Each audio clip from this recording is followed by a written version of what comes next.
Bonsoir à tous, bienvenue sur le plateau Equinox Soir, votre décryptage quotidien de l'actualité. 19h, 21h, 18h, 20h, heure de Yopougon, en Côte d'Ivoire. Je suis heureux de retrouver la Côte d'Ivoire et l'Afrique après avoir été acquitté. Je suis ivoirien, mais j'ai appris en prison que j'étais d'Afrique. L'Afrique me soutient. Toute l'Afrique me soutient. Fin de citation.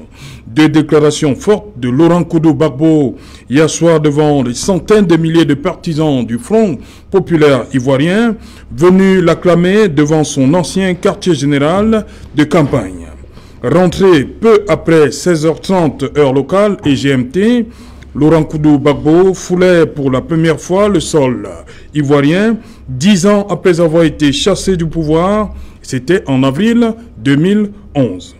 Ce retour intervient 2 ans après son acquittement par la Cour pénale internationale en janvier 2019 et confirmé en appel le 31 mars 2021. Un retour rendu également possible par le feu vert d'Abidjan au nom de la réconciliation nationale. Au cours d'un conseil des ministres, le 7 avril 2021, le président ivoirien Alassane Dramane Ouattara avait indiqué que l'ex-président et son ancien ministre de la Jeunesse peuvent désormais rentrer quand ils le souhaitent. Le président Alassane Ouattara avait également tenu à préciser lors de ce conseil que les frais de voyage de l'ancien président ainsi que ceux de sa famille seront pris en charge par l'État ivoirien. Sauf que Laurent Gbagbo est rentré hier, 17 juin 2021, sans son ancien ministre de la Jeunesse et fidèle lieutenant Charles Blé Goudé. La joie des retrouvailles entre Laurent Gbagbo et ses partisans n'a pas empêché certains esprits de revenir sur la dernière affaire, celle dite du braquage de la BCEAO, qui a vu Laurent Gbagbo condamné en janvier 2018 par la justice ivoirienne à 20 ans de réclusion et à une amende de 329 milliards de francs CFA. Madame, Monsieur, tout à l'heure à 20h, c'est la grande édition d'information présentée par Julien Berthe Bissaï. Quant à moi, je vous retrouve après pour Equinox Soir, deuxième partie. Ce sera le temps du débrief.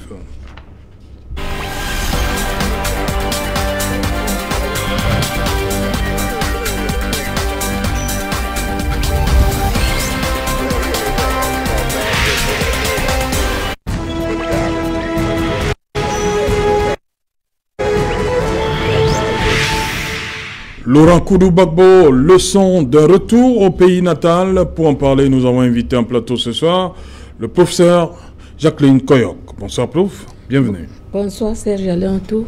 Merci pour avoir convié pour cet important plateau. Voilà. Bonsoir, Emmanuel Kounié.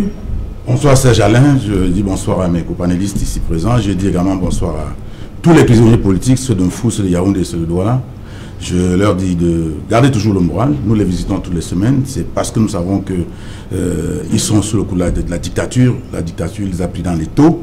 Et ils doivent savoir que nous vivons tous dans la dictature et que chaque fois qu'un pouvoir fait 40 ans dans l'histoire du monde, c'est une dictature. Donc, ils ne doivent pas s'alarmer beaucoup. Ils doivent tenir bon et savoir qu'ils font un bon combat. Et nous pensons que nous allons dévisser cette dictature avec tous les efforts que nous sommes en train de mener ensemble. Bonsoir, Elie Tchema. Bonsoir, Serge Alain. Bonsoir, mes copanélistes. Et je ne manquerai pas, Serge Alain, de lancer un petit coucou à ces personnes de l'arrière-pays, parce que pendant un mois, j'étais dans l'arrière-pays et je me suis rendu à quel point votre journal est suivi. Je me suis fait dévisager par une maman qui m'a dit exactement, il y a plus d'1 mois, vous étiez à la télé. Je sais avec qui vous avez discuté. Et j'ai tenté de lui dire que c'était pas moi, mais en vain, jusqu'elle m'a rappelé exactement le mot que j'avais dit sur le plateau. Et par ailleurs, en prenant l'avion, je me suis fait dire par une dame qui enregistrait de vous dire bonsoir. Et bonsoir à tous les millions de téléspectateurs. Voilà, merci. Merci. Bonsoir, monsieur le maire, Jacques Maboula. Mon retour, hein, ça fait un bon bout. Bonsoir, Serge. Ça fait un bout que je ne l'ai pas vu. Je suis très heureux de revenir sur votre plateau. On est tous débordés par nos activités. Et je voudrais dire également Akwaba à Laurent Gbagbo, Akwaba Africa, parce que c'est un grand homme désormais du continent. mais surtout dire courage à tous nos enfants qui préparent des examens, de tenir bon, un jour meilleur est proche, il faut qu'ils donnent le meilleur d'eux-mêmes, particulièrement à tout le staff du séminaire Saint-Paul-de-Nilon qui se bat pour remettre les jeunes sur les rails, et aussi à Junior Bon qui vient de terminer son GC Advanced Level et qui est un fan de Serge Alain de Autou et du 19h. Mais, monsieur le maire, vous avez ouvert la boîte de Pandore. Hein. Vous dites qu'ils font tout, ils ont donné le meilleur, mais ils n'ont pas été interrogés sur ce qu'ils ont appris toute l'année. Écoutez, l'intelligence aujourd'hui n'est pas statique, elle est dynamique. Bon, c'est déplorable parce que oui, ça remet en question notre programme scolaire. Qu'est-ce qu'on développe, l'intelligence ou la mémoire? Il faut bien que les élèves commencent à s'adapter à cette nouvelle donne. Je crois que si vous regardez bien les sujets qui ont été donnés, ça appelle plus à l'intelligence qu'à la mémoire. Oui. Et je crois que ceux des enfants qui travaillent avec l'intelligence ont pu se reconvertir en un laps de temps très court. Et ça, c'est très important. Parce que le système que nous avons hérité du colon était un système qui nous orientait vers la fonction administrative, vers la fonction classique. Oui. Et on avait besoin des gens qui avaient une capacité de mémoriser.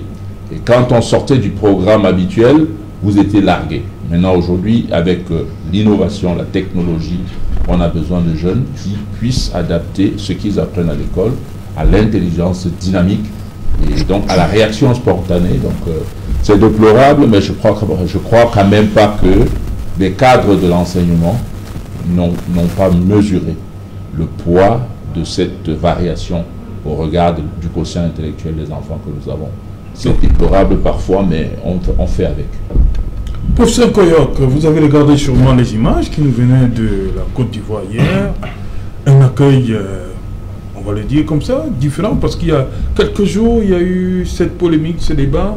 Le pouvoir ivoirien voulait que ça se fasse dans la discrétion la plus complète, mais du côté du FPI, du camp Laurent Gbagbo, on voulait un accueil véritablement populaire.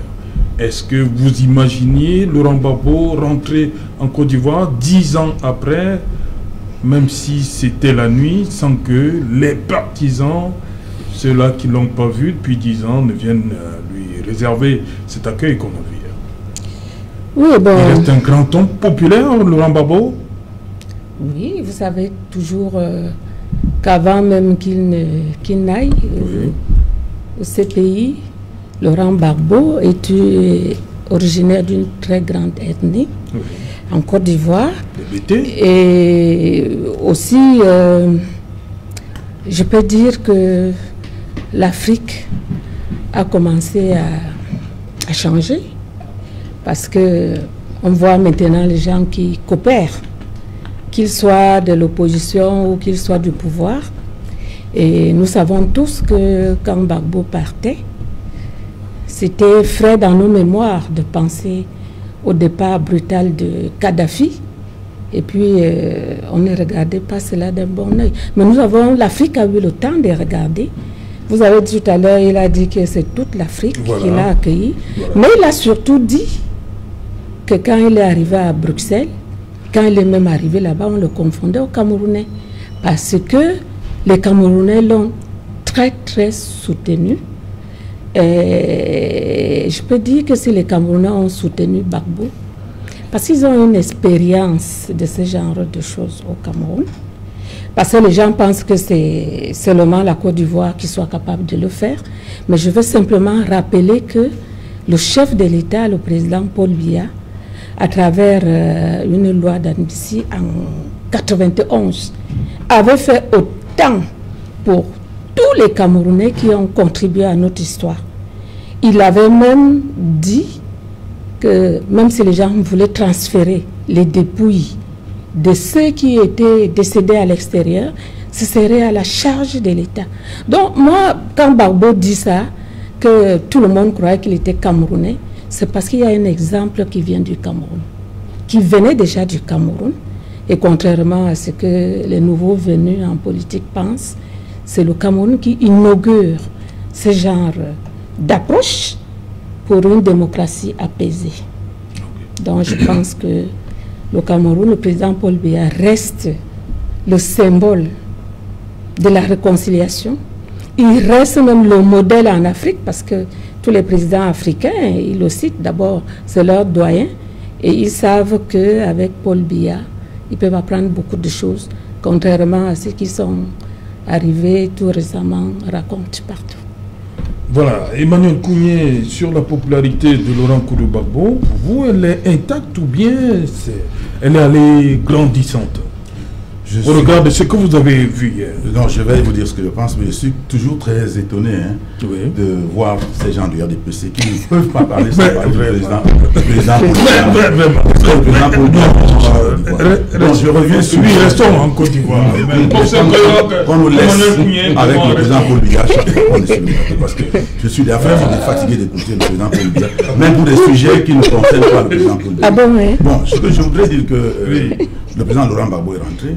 Je crois que la Côte d'Ivoire donne là une leçon. Une leçon. La Côte d'Ivoire parle même au Cameroun. Les Camerounais ne savent pas se réconcilier. Voici le Cameroun qui est brisé depuis 4 ans bientôt. Les gens sont incapables de s'asseoir autour d'une table pour parler. Les gens vous disent on va discuter avec qui. Et aujourd'hui, on est en train, tout ce qui s'est passé à la Côte d'Ivoire, c'est parce qu'il y a eu 3000 morts. Nous sommes à plus de 3000 morts dans une histoire qui ne se terminera, on ne sait pas trop quand. Mais personne, ça n'émeut personne. Moi, je crois que ce que le président Ouattara a fait est extrêmement important. Et moi, je lui tire un coup de chapeau. On va arriver sur l'aspect réconciliation. Je vais d'abord sur la ferveur populaire. Oui, les images. La ferveur populaire, quand vous avez été chef d'État, vous aviez des partisans. Laurent Gbagbo a fait 10 ans au pouvoir. Donc, dans tous les cas, tous les services rendus, tout ce qu'il a pu faire en Côte d'Ivoire, mérite que, quand il arrive, que au moins 20 à 30 000 personnes puissent sortir pour pouvoir lui accorder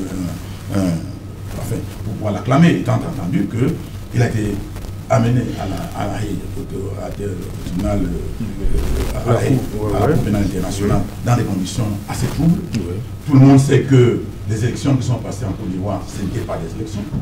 Personne ne peut me dire aujourd'hui qui a réellement gagné ces élections-là de 2010, puisque Laurent Gbagbo disait qu'on reprend le pouvoir, Ouattara disait qu'il a gagné. Par la suite, c'est allé dans tous les sens. Et puis, la communauté internationale a imposé Laurent Gbagbo. Mais Laurent Gbagbo a imposé Alassane Ouattara. Mais la vérité, c'est que quand quelqu'un est au pouvoir, il est au pouvoir. Même si c'est un coup d'État, dès que vous êtes installé, vous êtes au pouvoir. Donc, le pouvoir d'Alassane Ouattara ne fait l'objet d'aucune discussion pour le moment. Et je crois qu'il a fait preuve vraiment d'élégance par rapport, n'est-ce pas, à tous ces petits dictateurs que nous avons dans tous les coins d'Afrique, qui racontent des tas d'histoires, qui ont peur même de la souris. C'est-à-dire qu'à tout moment, ils voulaient sortir pour faire une petite manifestation en route. On dit non, on ne veut rien voir, on ne veut voir personne. Il faut absolument que tout le monde se couche et qu'on marche sur tout le monde. Je crois que ce qu'il a fait là. D'ailleurs, vous avez dit tantôt qu'il avait, n'est-ce pas, une condamnation. Une condamnation, cette condamnation. Puis janvier 2018, c'est 20 ans. Il dit qu'un chef d'État en poste a braqué la banque, tout ça c'était tiré par les cheveux. Mais je crois qu'il s'est ravisé. Il s'est ravisé et puis il a laissé Laurent Gbagbo revenir. Et quand Gbagbo est venu, il a reçu l'accueil qu'il méritait. Je crois que c'est le moment maintenant à la Côte d'Ivoire de mettre tous ces enfants autour d'une table et puis d'aller dans le même sens. C'est vrai que 3000 morts, d'aucuns diraient que c'est trop, mais chez nous, nous avons perdu 1 million de personnes pour avoir l'indépendance. En Côte d'Ivoire, je crois qu'il y a eu 0 mort. Parce que vous faites un pays indépendant, dans le calme et dans la sérénité. Nous avons perdu 1 million de personnes. Et aujourd'hui, ils ont perdu 3000 personnes. Nous en avons perdu près de 5000 dans le nord et le sud-ouest. Donc je crois que ces gens-là les Ivoiriens démontrent qu'ils ont un peu plus de maturité. Et puis, quand on va aller dans le débat tout à l'heure, je voudrais vous dire que la présence d'Alassane Ouattara pour les Ivoiriens, pour ma part, ne peut pas être considérée comme une mauvaise chose. Parce qu'il y a eu une continuité réelle, n'est-ce pas, de développement de la Côte d'Ivoire. Quand vous regardez, même le PIB de la Côte d'Ivoire, c'est à 36 000 milliards, alors que le Cameroun n'est qu'à 23 000 milliards. Quand vous regardez la production des produits de rente, c'est-à-dire le cacao qui permet d'avoir les devises, ils sont à 2 300 000 tonnes, le Cameroun est à 230 000 tonnes, 10%. Donc, c'est un pays qui est gouverné, et puis je pense que les Ivoiriens doivent se sentir bien avec vous. Voilà, et on va rentrer, permettez qu'on rentre dans la crise post-électorale. Elle est passée lorsqu'on voit Laurent Gbagbo rentrer pour le président Ouattara. C'est terminé, tout ça, 2011, le fâcheux épisode, c'est-à-dire décembre 2010 et avril 2011, c'est passé, tout ça? Alors, Serge Alain, je dois dire qu'en politique, il faut parfois se méfier. Pour avoir suivi le président Ouattara, il a été habitué à certains propos et des changements juste après. Je dois tout simplement apprécier déjà le fait qu'il ait accepté que M. Gbagbo soit de retour. Mais en revenant sur le président Gbagbo, il faut bien reconnaître que c'est un parcours du destin. En réalité, pourquoi il doit être aimé aujourd'hui et pourquoi tout le monde l'accueille? Gbagbo aurait pu mourir après l'assaut des militaires français dans sa maison. Mais on a retrouvé, vous vous souvenez de l'image de Gbagbo? L'image a été démentie, hein, que ce n'est pas les Français qui l'ont... Enfin, vous avez vu? On les a vus. Supposons que ce soit démenti, mais toujours est-il qu'on reconnaît qu'on a eu Gbagbo et toute sa famille tout nu, et qu'il aurait sous ce coup-là pu mourir. Et juste après cela, il doit être déporté à la CPI. Après tout le temps de juridiction qu'il y a eu, à un certain moment, on s'attendait tout simplement à sa condamnation. Mais voilà qu'il est libéré. Je crois que ce destin-là est unique et ça fait encore plus l'attroupement, non seulement de tous ceux qui étaient de son parti, mais de toute l'Afrique, étant entendu que la position de Gbagbo était une position totalement panafricaine.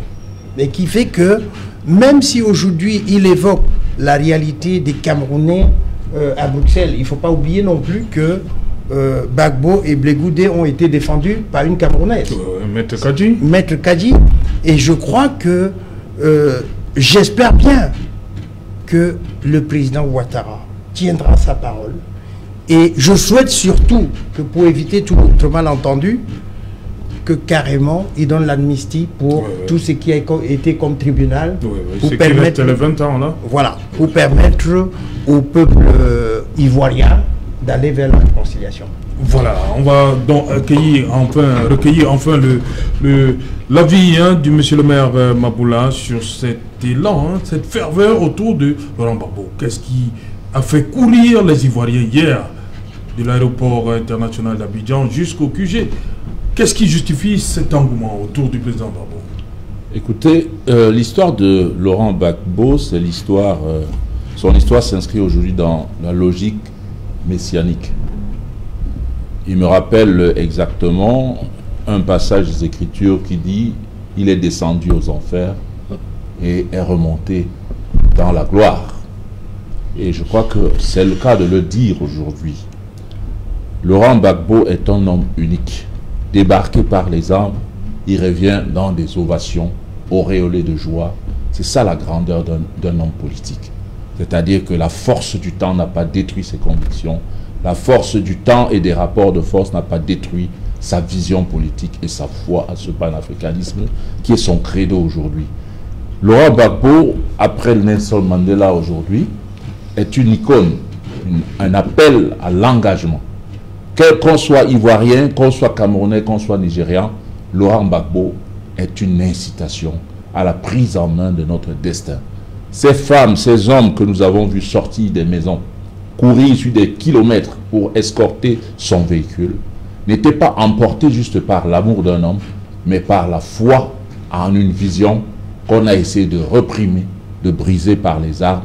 Et au-delà des armes, au-delà des tribunaux, il en est sorti acquitté, libéré. Et je crois qu'il n'y a pas plus belle victoire en politique que celle-là. Je crois qu'on ne peut pas briser les convictions humaines. Sa conviction est restée inébranlable. Et je crois qu'il est venu préparer le terrain pour que la politique soit vraiment non plus une histoire où des réseaux s'affrontent aux armes, parce que c'est le cas de Laurent, on l'a débarqué par les armes, mais où la politique est la force des idées, où la politique est une vision, où la politique est d'abord la passion pour la construction nationale. Et je crois qu'aujourd'hui, même Ouattara, assis dans son fauteuil, ne saurait dire « j'ai rendu cet homme célèbre ». Et aujourd'hui, je ne dois m'en prendre qu'à moi-même. Monsieur le maire Maboula, vous parlez de débarquer par les armes. Est-ce que quelque part dans l'esprit peut avoir une tentation de la revanche de la part de Laurent Gbagbo? C'est pas dans sa vision. Laurent Gbagbo a toujours le sentiment qu'il est un pacifiste. Il est pour la non-violence. Il est pour que les Ivoiriens et les Africains en général s'engagent en politique pas pour se servir, mais pour servir. Et cet idéal de l'intérêt général est sa première motivation. Je ne pense pas qu'un jour Laurent Gbagbo appellera à prendre des armes. Parce que Laurent Gbagbo s'inscrit dans la vision du révolutionnaire, un homme qui renverse l'establishment par sa vision, par ses convictions. Parce qu'il ne faut pas confondre révolution et rébellion. Ce n'est pas un rebelle. Laurent Gbagbo, c'est un révolutionnaire. Il imprime sa marque et il demande à la jeunesse de copier cet exemple et de s'organiser pour libérer l'Afrique de ce joug qui a fait de nous des vassaux de toute l'humanité.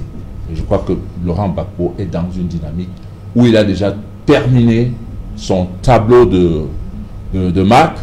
Et je crois qu'aujourd'hui, les Africains ne cherchent qu'à l'imiter, le copier et parler de lui comme un homme qu'ils ont connu du vivant. Et je crois que c'est la seule chose qui nous reste à apprendre auprès de Laurent Gbagbo, parce que c'est tout un livre vivant. Voilà, professeur Nkoyok, Laurent Gbagbo et Charles Blé Goudé acquittés en 2019, définitivement en appel, c'était en mars dernier, et une semaine après, le président Ouattara, au cours d'un conseil, disait comme ça que les deux, c'est-à-dire Charles Blé Goudé et le président Laurent Gbagbo, pouvaient rentrer en Côte d'Ivoire, au moment qui leur plaisait.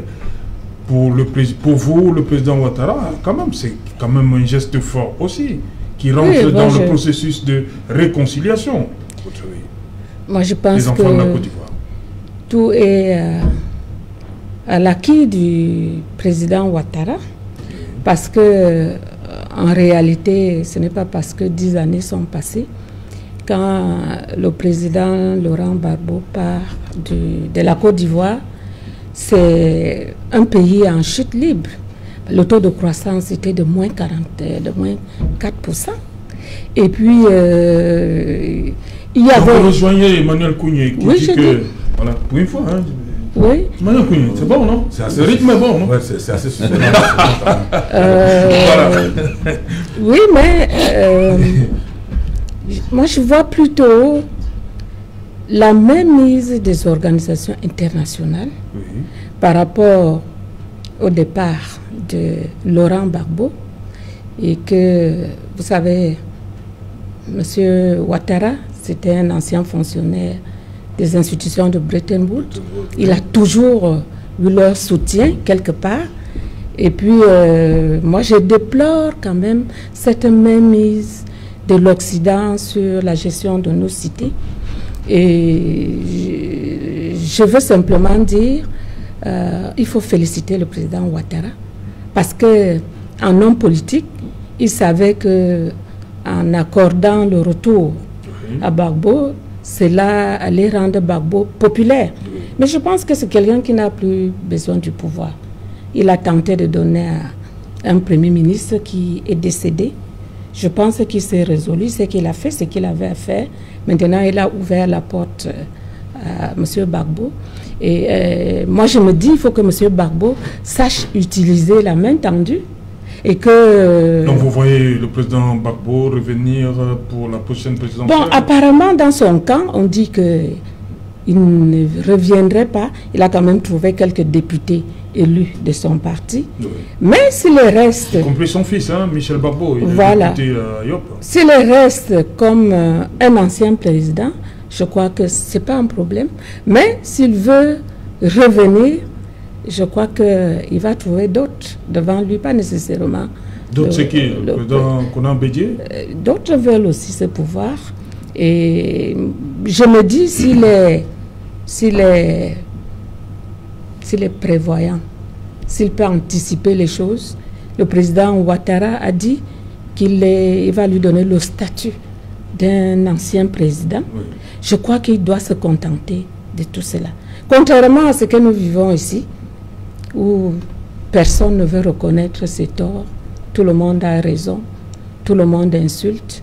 Ouattara a su le faire parce que Gbagbo a quand même gardé de la tenue. On n'a pas entendu les injures partout, on n'a pas entendu les insultes partout. Mais je pense que c'est cette attitude-là parfois qui rend nos dirigeants au pouvoir plus rigoureux qu'ils ne le voulaient. Mais je crois que son attitude a flatté le président Ouattara. Et c'est cette attitude-là que nous demandons à nos leaders d'opposition qui pensent que ce n'est pas les injures et la force qu'on arrive au pouvoir. Donc, je sais le président Ouattara a dit qu'il va lui accorder le statut d'un ancien chef de l'État. Okay. Je crois qu'il devrait se contenter de cela. Okay.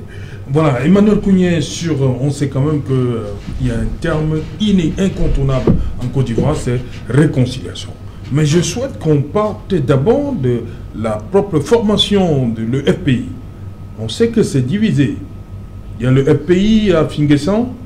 Est-ce que, maintenant que Laurent Koudou Gbagbo est rentré, Pascal Affinguessan devrait, je vais peut-être entre guillemets s'effacer au profit de Laurent Gbagbo? Je crois que... Pour qu'il y ait un seul front populaire ivoirien. Je crois que le front populaire ivoirien va faire son nettoyage. Le front populaire ivoirien, il y aura une unité de voix. Oui. C'est le front populaire ivoirien. Je crois que si Affinguessan a pu faire ce qu'il a fait, c'est parce que le président Gbagbo était très loin. Très loin, et puis il y avait beaucoup de gens qui avaient des positions un peu très compliquées, qui pensaient même qu'il fallait rien faire, il fallait attendre. Bon, alors, Affinguessan... Il disait Gbagbo ou rien. Il disait que non, il faut quand même participer. Pendant qu'il n'y ait pas, il faut qu'on voit participer aux élections. On peut exister. Donc il a fait ce qu'il a fait, et je crois que Affinguessan... Donc vous pensez que ce problème sera résolu dans le prochain mois? Autour de Gbagbo, tous ces gens sont ses enfants. Je ne pense pas que quelqu'un puisse se lever pour dire non, je vais diviser le FPI en 2, en 3, en 4. Non, je ne pense pas. Je pense qu'au sein du FPI, ça va prendre peut-être un peu du temps, le temps de faire des consultations et de s'entendre, mais je suis presque sûr qu'ils vont faire... Ils ont tout intérêt d'ailleurs à faire front commun à l'intérieur du FPI pour affronter la vie politique qui un mastodonte RHDP? Oui, RHDP, encore que c'est une mosaïque de choses plus ou moins homogènes qui constituent le RHDP. Donc, Laurent Gbagbo va, dans un premier temps, essayer de créer de l'harmonie dans son camp. Et je crois qu'il a toute la capacité, tout le pouvoir pour le faire. Maintenant... Et vous le voyez en retrait, un peu comme bien développé pour non, il a juste le temps de se reposer. Quel avenir politique? Il a le temps de se reposer. Non, je crois que les gens pensent qu'il est affaibli et tout. La prison, c'est ça. Hein. Moi, j'ai vu des gens, des personnalités en prison ici, à Douala, qui marchaient même sur des chaises roulantes. Mais dès qu'elles ont été libérées, 1 mois, 2 mois, 3 mois, ils font du sport et tout ça. Donc, ces personnes-là ont repris les formes. Non, je crois que Laurent Gbagbo a encore toutes ses capacités, il peut faire beaucoup de choses. Et je crois que, contrairement à ce que nous pensons, la libération de Laurent Gbagbo, le fait de permettre à Laurent Gbagbo de retourner en Côte d'Ivoire ne peut pas être la volonté tout simplement de M. Ouattara. Vous savez bien que M. Ouattara est arrivé là-bas, comme nous le savons, par la communauté internationale. C'est sûr que dans ces officines-là, on a estimé que pour des raisons particulières, et pour l'honneur même de la communauté internationale. Parce qu'en réalité, Laurent Gbagbo est le premier chef d'État africain qu'on traite comme ça à la haie. Et puis, les Africains du nord, du sud, de l'est à l'ouest ont réagi vertement. On essayé de démontrer que l'Occident est en train de se constituer en adversaire de l'Afrique. Donc, eux aussi, de ce côté-là, c'est un geste pour essayer d'apaiser, parce que les vérités qu'il y a eu entre l'Occident et l'Afrique ne mettaient pas, n'est-ce pas, les Occidentaux toujours en bonne posture. Étant entendu qu'on a vu quelqu'un comme M. Sarkozy venir à l'installation d'abord dire qu'il donnait 3 jours au président Gbagbo pour quitter le pouvoir, et dire que c'est Ouattara qui a gagné les élections, et le jour des élections, venir descendre les escaliers et puis se pavaner et faire comme si c'était lui le maître des lieux. Donc tout cela a mis mal à l'aise les Africains. Un peu comme le président Macron au Tchad? Plus ou moins. Et maintenant, plus ou moins? Comment? Plus ou moins. Disons que Macron était au Tchad, mais ce que Sarkozy a fait était quand même plus grave. Parce qu'il a dit qu'il donnait 3 jours à un ultimatum. Un ultimatum. Et puis, il ne peut pas, aujourd'hui, il ne peut pas nous expliquer à quoi ça retournait, ce genre de déclaration. Donc, Macron fait presque la même chose, mais avec un peu plus d'élégance. Je crois qu'on doit pouvoir comprendre que si la position de M. Ouattara évolue, ça évolue parce que c'est commanditaire. Les gens qui l'ont amené au pouvoir, leur position également évolue. Et je crois que ces gens-là ont tout intérêt, parce que tous sont des intérêts en Côte d'Ivoire. D'ailleurs, tous ceux qui étaient dans comment vous appeliez, mais encore la force française qui était là-bas, Barkhane, la force, non pas Barkhane, la force enfin, il y avait une force française qui était en Côte d'Ivoire à l'époque. Tous ces généraux, tous ces officiers qui étaient là sont devenus des hommes d'affaires en Côte d'Ivoire. Ils ont des biens, ils ont acheté des maisons. D'ailleurs, le mari de Fatou Bensouda est un juif, il fait dans l'immobilier et puis il a disposé de beaucoup de terres là-bas. Donc, ils ont eux-mêmes tout intérêt à ce que la paix revienne en Côte d'Ivoire parce qu'ils ont plein de biens là-bas. Donc, moi, je crois que les choses vont bien se passer. Les choses vont bien se passer. Et ils pensent également qu'ils ont montré à Gbagbo de quoi ils sont capables et que même si Gbagbo devenait président, il gérerait la Côte d'Ivoire d'une certaine manière, pas comme par le passé. Donc, moi je crois que ce n'est pas une mauvaise chose, c'est une très bonne chose pour la Côte d'Ivoire, pas seulement pour Laurent Gbagbo, ni pour Ouattara, pour la Côte d'Ivoire elle-même, parce que aujourd'hui, les Ivoiriens, tous les Ivoiriens ont intérêt à se réconcilier parce qu'il n'y a plus de raisons de batailler. Il n'y a plus de raisons de batailler. Ils ont bataillé, ils ont vu que ça ne leur a pas servi à grand-chose et aujourd'hui, le retour de Laurent Gbagbo les amène à s'interroger, à se demander est-ce que cette bataille valait vraiment la peine. Parce que il a été dit qu'au moment où cette crise électorale avait cours, les gens appelaient des États-Unis, il y a la dame d'un président des États-Unis qui a appelé Gbagbo pour dire la communauté internationale a décidé que ce n'est plus toi qui dois être au pouvoir. Et ce sont des propos comme ça qui ont amené Gbagbo à ne pas comprendre comment est-ce qu'on pouvait désigner, nommer le président de la Côte d'Ivoire à partir de l'extérieur. Donc, je crois que tout est bien qui finit bien. Gbagbo n'est pas mort, il est revenu. C'est vrai qu'il a 10 ans mis entre parenthèses, mais je crois que les Ivoiriens vont pouvoir, n'est-ce pas, capitaliser cela. Encore que, entre-temps, le patrimoine national, je veux dire les actifs nationaux de la Côte d'Ivoire, même si elle s'est endettée, les actifs nationaux que ça a produit sont perceptibles et la Côte d'Ivoire a eu, n'est-ce pas, une avancée, parce que je voudrais vous dire que le PIB de la Côte d'Ivoire aujourd'hui est de plus de 36 000 milliards. Ok. Voilà, effectivement, depuis qu'on a annoncé le retour de Laurent Gbagbo, il y a toujours, on entend toujours ces discours des victimes de la crise post-électorale. Est-ce que tout ça est-ce qu'on est parti véritablement pour une véritable réconciliation en Côte d'Ivoire? Il faut toujours parler les victimes, la crise. Nous pouvons d'abord rester dans l'euphorie de l'événement qu'on a aujourd'hui avec le retour de Laurent Gbagbo. Toutefois, il faut dire que sa libération a laissé d'un côté en toi tous ceux qui avaient été des victimes. Mais il faut se dire que le retour de Gbagbo n'est pas un retour innocent de la part de M. Ouattara. Parce que vous savez bien qu'après les élections, avec tous les problèmes qui se sont posés, il était déjà dans des sales draps. La libération de M. Gbagbo vient poser un autre problème et en tant que fin politicien, il équilibre la situation et il est obligé de faire passer la bascule de ce côté-là. Et maintenant, on a totalement oublié que les élections ont posé pas mal de problèmes et qu'on a passé tout le temps à discuter. Par ailleurs, il ne faudrait pas oublier que Gbagbo est un homme de paix. C'est Gbagbo qui, au moment des élections, je crois que c'était avant 2010, repêche Ouattara du problème de l'ivoirité. Oui, oui. C'est-à-dire que... La naissance, oui. Voilà, on régnait Ouattara, mais il autorise à Ouattara de se présenter. Comme ivoirien. Voilà.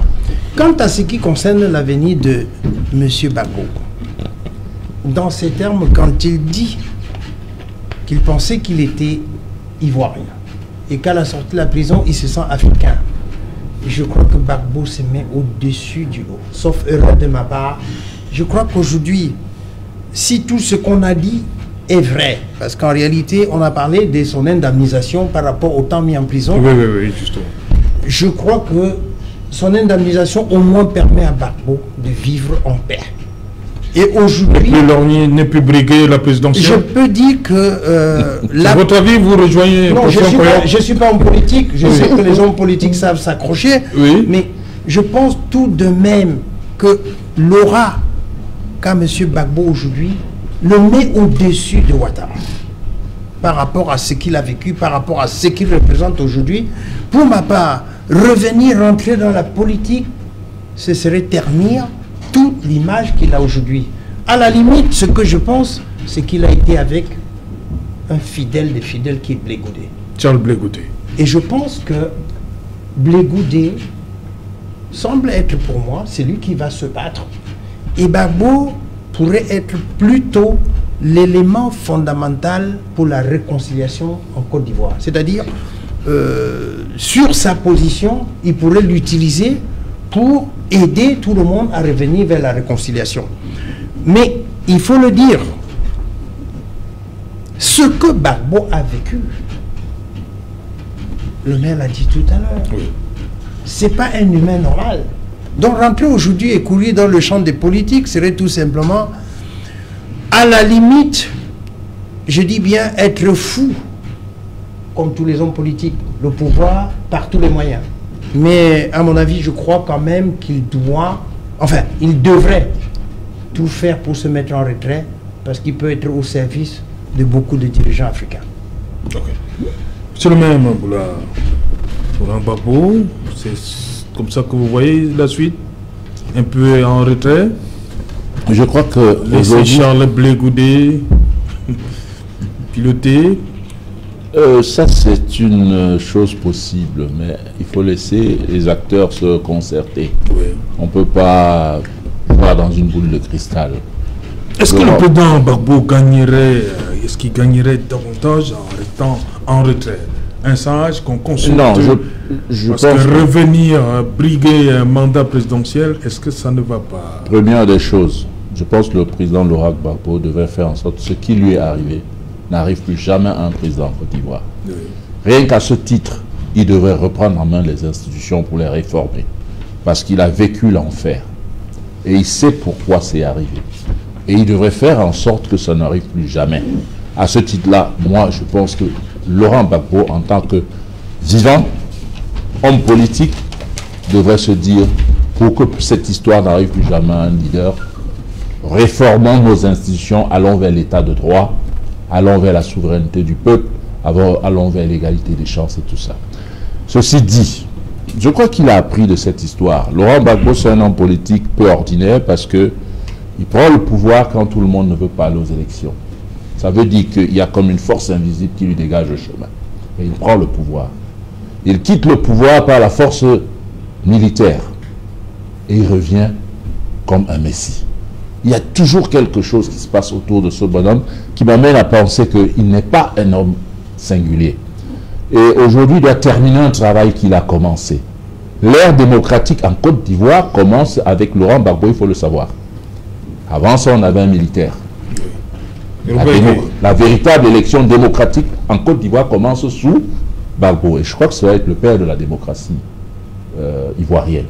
Et il doit terminer ce combat démocratique pour mettre des institutions fortes. Parce qu'il n'a véritablement pas dirigé. Hein. La rébellion, c'était... La rébellion a commencé en septembre 2002. Exact. Jusqu'en avril 2011, lorsqu'il tombe. Exact. Donc c'est pour dire qu'il a commencé un chantier démocratique qui est inachevé.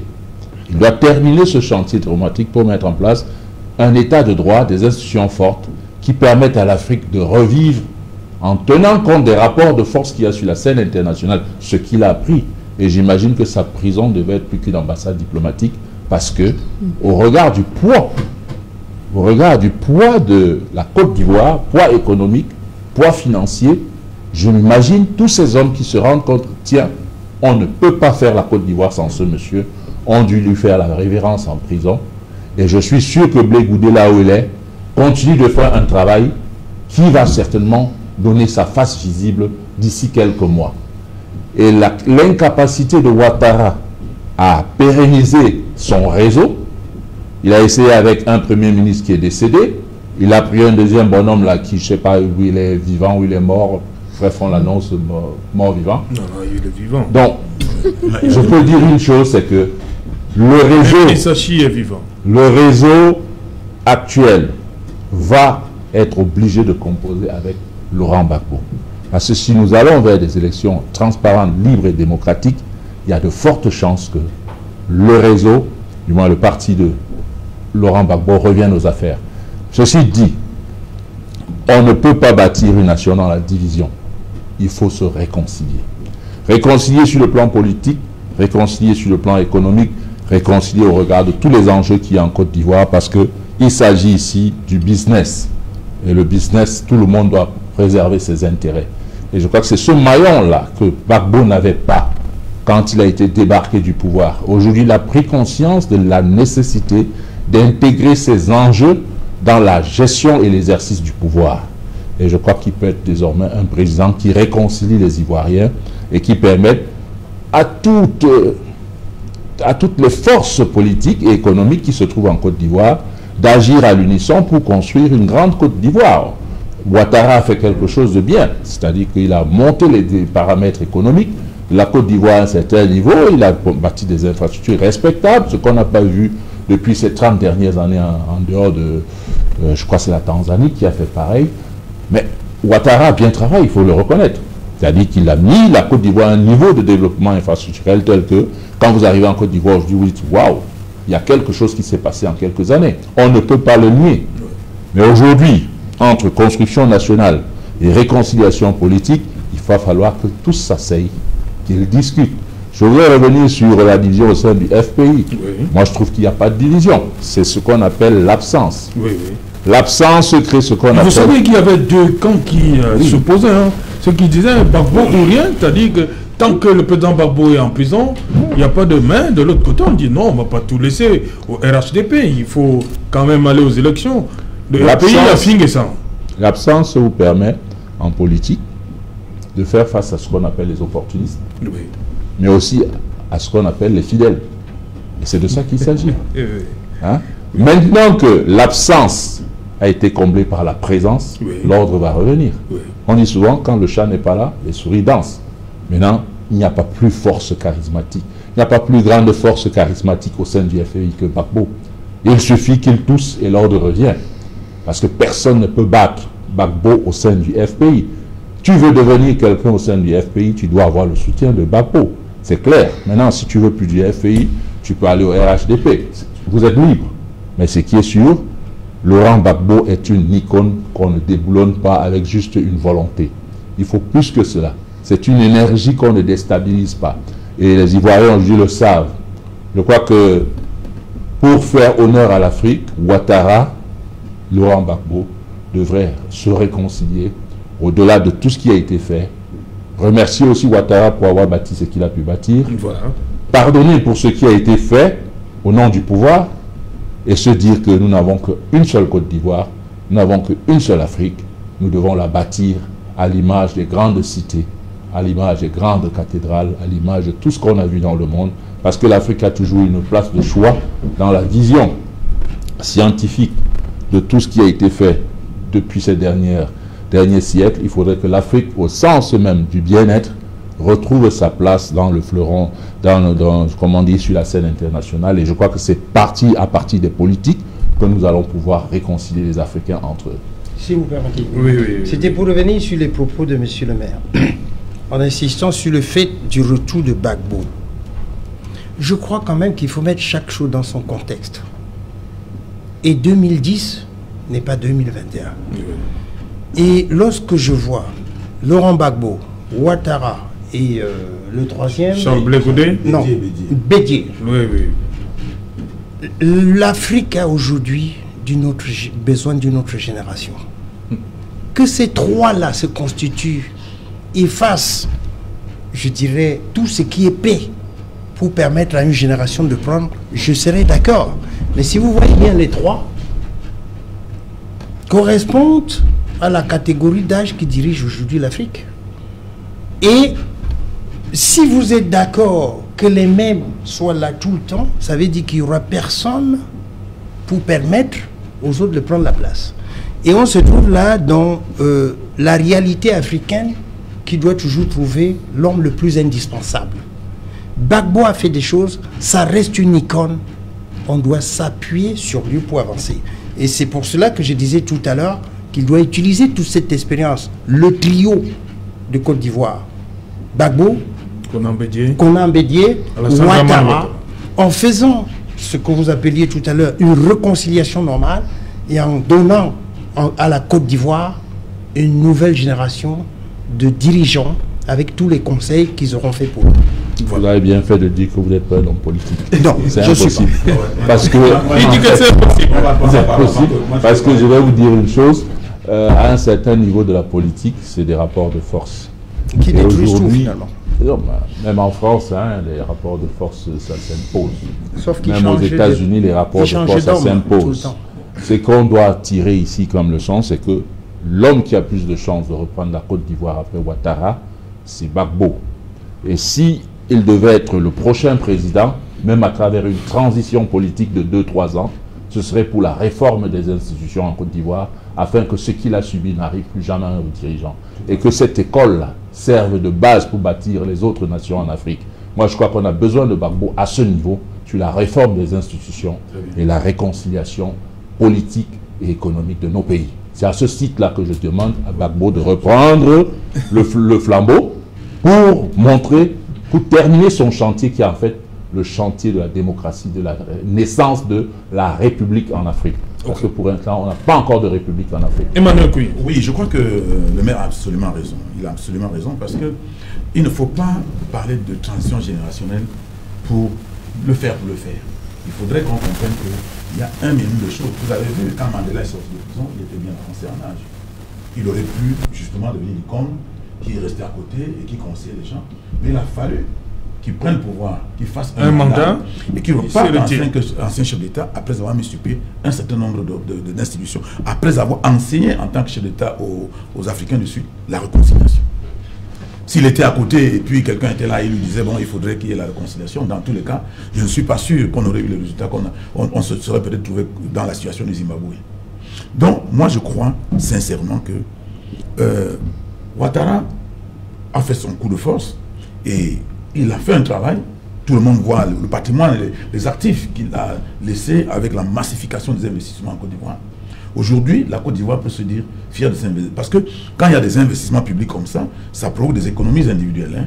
C'est-à-dire que s'il y a un métro de Ndokoti à Bonanjo, où on paye 100 francs dans le train pour arriver à Bonanjo, au lieu de payer 500 francs, vous gardez 400 francs dans vos poches. Ça veut dire que ces investissements-là, chacun ressent une économie dans sa poche par rapport à l'investissement public qui est mis en place. Donc, ce qu'il a fait en Côte d'Ivoire est important. Mais sur le plan politique et social, on a besoin de quelqu'un qui peut arrondir les bords. C'est Laurent Gbagbo. D'ailleurs, quand Laurent Gbagbo est là, il a essayé tout. Avec les cartes d'identité, avec enrôler tout le monde pour qu'on ait l'élection, etc. Avec l'ivoirité qu'il a fait sauter. Il a essayé ce qu'il pouvait. Mais il y avait une résistance forte. Et puis, des bandes armées qui l'ont empêché, n'est-ce pas, de mettre en... Donc moi, je crois qu'il a un travail qu'il a commencé.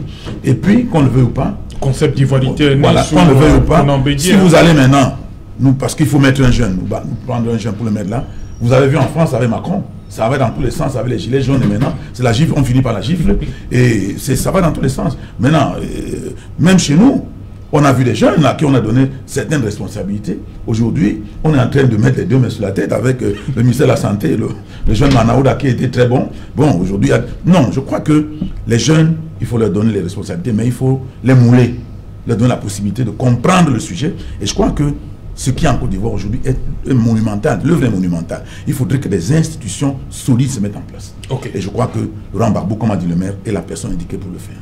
Vous maintenez, professeur Nkoyo, que Laurent Gbagbo doit laisser les autres? Non, pas laisser les autres. Il ne doit pas, il ne faut pas qu'il y ait un clash entre Laurent Gbagbo et le président Ouattara. Le président Ouattara a réalisé tout ce qu'il a réalisé parce qu'il a eu le soutien de la communauté internationale. Gbagbo n'a pas le même soutien. Donc s'il revient aujourd'hui, on va voir une régression du développement en Côte d'Ivoire. Donc c'est pour cela qu'il doit se mettre de côté et puis peut-être être le président de son parti et conseiller les jeunes de son parti. Merci, merci. Merci pour qu'on revient après le journal de Julien Berthe. Mais avant cela, il passe de pub.